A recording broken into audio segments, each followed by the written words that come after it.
দীর্ঘদিন ধরে ঢাকাই সিনেমায় একক রাজত্ব করা ঢালিউড মেগাস্টার সাকিব খানের ক্যারিয়ারে যেন হঠাৎ করে শনির দশা লেগেছে।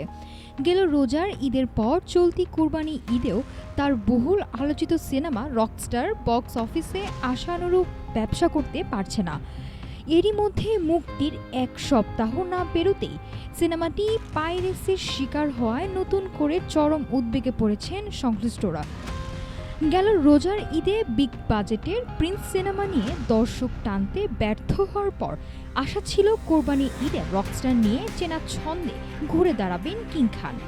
কিন্তু মিউজিক্যাল আমেজের এই সিনেমাটি নিয়ে দর্শক ও সমালোচকদের সাড়া জাগানো প্রতিক্রিয়া না পাওয়ায় সিনেমা হলে এটি চলছে বেশ ধীর গতিতে।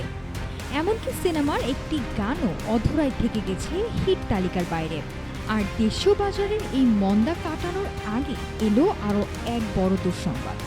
মুক্তির এক সপ্তাহ পার হওয়ার আগেই সামাজিক যোগাযোগ মাধ্যম ও বিভিন্ন অনলাইন প্ল্যাটফর্মে ফাঁস হয়ে গেছে রকস্টার সিনেমার পূর্ণাঙ্গ কপি। ফেসবুকের বিভিন্ন গ্রুপ ও লিঙ্কের মাধ্যমে ছবিটি অবৈধভাবে শেয়ার করার উৎসব চলছে। তবে সাকিব খানের সিনেমার ক্ষেত্রে পাইরেসি নতুন কিছু নয়। এর আগেও তার প্রিন্স, বরবাদ ও তাণ্ডব সিনেমাগুলো একইভাবে পাইরেসির কবলে পড়েছিল। বিদেশি মাটিতে সিনেমাটি মুক্তির মাধ্যমে যখন লোকসান পুষিয়ে নেয়ার জোর প্রস্তুতি চলছিল, ঠিক তখনই এমন পাইরেসির হানা প্রযোজকদের কপালে ফেলেছে চিন্তার ভাঁজ। তবে এই ন্যাক্কারজনক ঘটনায় রকস্টার এর পরিচালক আজমন রুশো কিংবা প্রযোজনা প্রতিষ্ঠানের পক্ষ থেকে এখন পর্যন্ত আনুষ্ঠানিক কোনো বক্তব্য পাওয়া যায়নি। আজমন রুশো পরিচালিত এই সিনেমায় সাকিব খানের সাথে স্ক্রিন শেয়ার করেছেন সাবিলা নূর, তানজিয়া মিথিলা ও সুনিধি নায়েক। এছাড়াও আছেন তারিক আনাম খান ও রোজি সিদ্দিকীর মতো তারকারাও।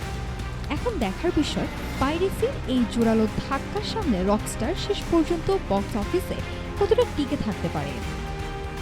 নাফিস সামিয়া, ঢাকা টুডে।